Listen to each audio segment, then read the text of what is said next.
Vereador Pedro, já que a gente falou do nome, né? Vou bater na madeira aqui 3 vezes antes de falar mais uma vez o nome dele, mas o nome do Eduardo, que ontem voltou a gravar um vídeo histriônico. Cada vez que aparece, parece mais deteriorado, né? A gente vê que está num estado de saúde mental e orgânica mesmo da sua condição bem agravada, mas voltou com ataques mais graves ainda, né?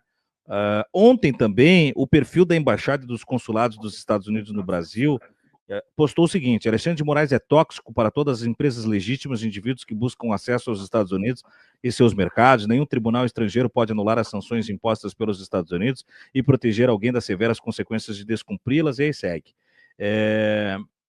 Nos efeitos práticos, o Eduardo, por um lado, ele diz as sanções lá, o cancelamento da reunião do secretário do Tesouro com o Haddad não é culpa nossa, isso é decisão da Casa Branca. Mas depois ele vem e diz: ó, eu avisei que ia vir Magnitsky, eu avisei que ia vir passaporte cancelado, nós estamos trabalhando para isso. Ele fica assim entre sou o responsável, mas não sou o culpado, né? Qual é o papel do Eduardo hoje, de fato, nesse cenário todo? Ele que não pode voltar para o Brasil, mas que de lá tem feito esse estrago. Thiago, com bastante sinceridade, eu acho que nós mesmos e a grande mídia nós estamos tomando a situação bastante errada. O Trump não está fazendo nada disso, lei Magnitsky, sanções, etc. Não se enganem, gente. O Trump não está fazendo isso para poder salvar o Bolsonaro. Ele não está fazendo isso porque o Eduardo Bolsonaro pediu. Ele não está fazendo isso porque ele quer colocar de novo no poder a família Bolsonaro. Não. Gente, o Bolsonaro foi presidente junto do Trump. Quantas vezes que eles encontraram? 2. Quantas vezes que o Trump respondeu aquelas mensagens ridículas que o Jair falava na época? Trump, I love you, eu te amo. Nesses anos que o Trump e o Bolsonaro foram presidentes juntos, foi uma completa cena ridícula. Que o Bolsonaro falava, etc., várias questões positivas sobre o Trump, pedia para poder encontrar com ele, tirar foto, e nunca foi correspondido. Vocês acham mesmo que em poucos anos, agora o Trump tem um amor pelo Bolsonaro? Que o Trump agora tem uma grande preocupação de salvar o Bolsonaro? Não. O Eduardo é hoje, Thiago, apenas um fantoche da política expansionista do Trump. Ponto final. O Eduardo hoje, ele é apenas um soldadinho de chumbo que o Trump pega ele e até dá coisas para ele, como, por exemplo, isso. Ah, vocês querem taxar, sancionar o ministro Xandão, por exemplo? Tá bom, a gente faz isso. Mas qual que é o intuito principal do Trump? Não tem nada a ver com o Bolsonaro. Não tem nada a ver com a política nacional. O intuito dele é o mesmo que ele fez com o Canadá, com a Ucrânia, com a Europa, com a França, com a Suíça, com todos esses países do mundo inteiro. O Trump tem uma política muito clara, que é desorganizar a política nacional para depois tarifar e por meio dessas tarifas, desses prejuízos políticos, econômicos, de fechamento de fronteiras, fechamento de políticas de parceria, etc., ele vai e negocia para si, que é o que ele fez com o bloco Canadá, México e EUA, que era o quê? É um bloco de livre comércio, só que o Trump achava, né, que esse grande bloco que já existe há várias décadas não era bom para os Estados Unidos. O que ele fez? Mandou taxar o Canadá e o México em, vamos falar assim, em 30%. Aí houve uma grande discussão e aí o Trump conseguiu taxar em apenas 15%, que é o mesmo que ele fez com a França, com a Suíça, com tantos países da Europa.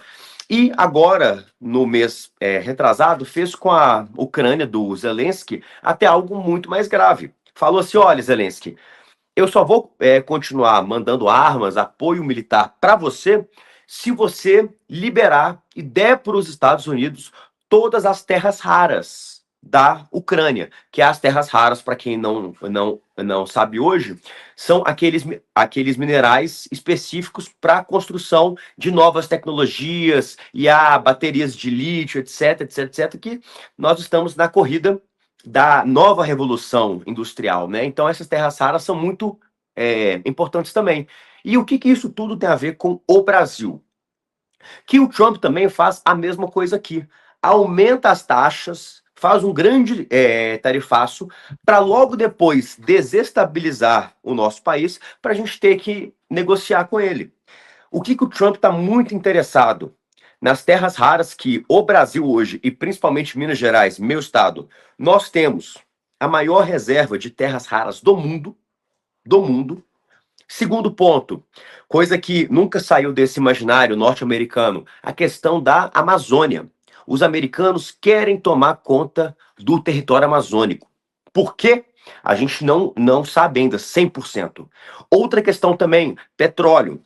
Por mais que o nosso país não seja ali um top 2 produtor, nós temos uma grande produção de petróleo, grande produção. E o quarto ponto, os minérios, como o ferro, por exemplo. E aí, gente, o Trump faz isso, tenta desestabilizar a política nacional, mais uma vez, não é porque ele gosta do Jair, não é porque ele gosta do Eduardo. O Eduardo é um Zé Ninguém lá, um Zé Ninguém. O que ele vem fazendo é dando sinais para poder prejudicar o nosso país, desestabilizar, para logo em seguida o Trump negociar para um bem próprio. Então, é mais ou menos isso aí, Thiago. E aí tem esses bois de piranha, né? Falando neles, o Carlos, né, que é mais... O Eduardo é destemperado, exemplo do Jair. O Carlos é mais... não sei qual palavra usar para não ser ofensivo, mas ele, né, não tem muito roteiro. E aí ele chamou de rato os caras que podem ser, talvez, a última bala de prata do próprio pai, né? Só que esses caras, ao invés de firmarem o pé, meio que assumirem a liderança, eles se curvaram, né? O Zema disse, não, marido e mulher briga, então, tranquilo, acontece. O Caiado diz, é um desabafo, ele tá nervoso, eu entendo. O Tarcísio também foi na mesma linha. Uma coisa é você querer o patrimônio do Bolsonaro, outra coisa é ficar prestando continência aos filhos do Bolsonaro. Isso não coloca esses pretensos herdeiros do neobolsonarismo abaixo dos filhos do Bolsonaro e, com isso, minúsculos para representar a extrema-direita, vereador? Olha, hoje o maior representante dessa extrema-direita é o próprio Bolsonaro. A partir do ponto que ele está agora numa prisão domiciliar, que todo mundo já percebeu que ele vai ser preso nas próximas semanas, o que há hoje é uma corrida para ver quem vai tomar o resto do espólio, o que sobrou dessa tal extrema-direita, que é o que eu sempre falo. A extrema-direita, ela não é organizada, mas é justamente a desorganização dela que transforma ela num reduto de transformação de pessoas e novas lideranças. Explico. Por exemplo, a nossa maior liderança hoje é o Lula, graças a Deus. E foi assim nos últimos 20 anos, por exemplo. Ótimo. No bolsonarismo, não. Nós tivemos, por exemplo, o Pablo Marçal, que até o ano passado era um cara completamente desconhecido, né? Só conhecido por conta de meme, de coach messiânico, etc. E de notícias completamente malucas, como eles levou um grupo para poder subir a montanha, etc. Então, se resumir a isso. Só que a extrema-direita, ela, por meio das redes sociais, tem um poder de renovação tão grande que um desconhecido da política, como um Pablo Marçal, quase virou prefeito de São Paulo. Se fosse ali por mais poucos milhares de votos em São Paulo, o Pablo Marçal tinha passado contra o Nunes e tinha ganhado dele. E tinha ganhado. E aí a gente teria mais um maluco, completamente maluco, governando a maior cidade desse país. Então, a extrema-direita tem essa habilidade de se renovar basicamente a cada mês. A única pessoa que conseguiu se manter até então, muito por conta da família, que tem esse complexo de perseguição, de maluquice, é o próprio Jair.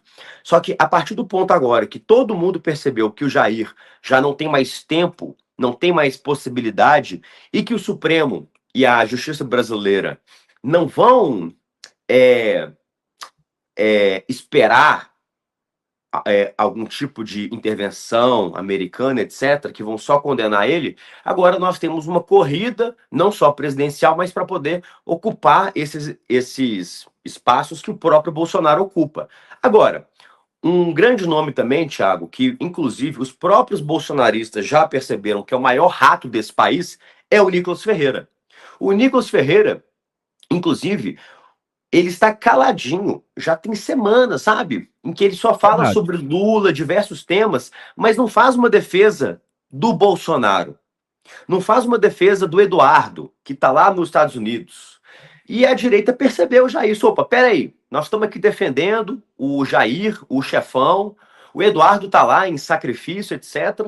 E aí tem o Nicolas que está calado, tá caladinho, tá só aí na dele e tal, que não quer se queimar com lei Magnitsky e tal. Como é que é isso aí? Então, o maior rato desse país é o Nicolas. É o Nicolas, que enquanto tá todo mundo nessa luta pelo Jair, o Nicolas tá caladinho. E a própria direita percebeu isso. O Paulo Figueiredo fez um grande comentário também, chamando o Nicolas. E aí, Nicolas, cadê você? Quando é para pedir voto junto do Jair, aparece, mas na hora que é para poder fazer uma defesa dele, né, os ratos saem, voltam pro bueiro, né? Então é mais ou menos isso, impressionante.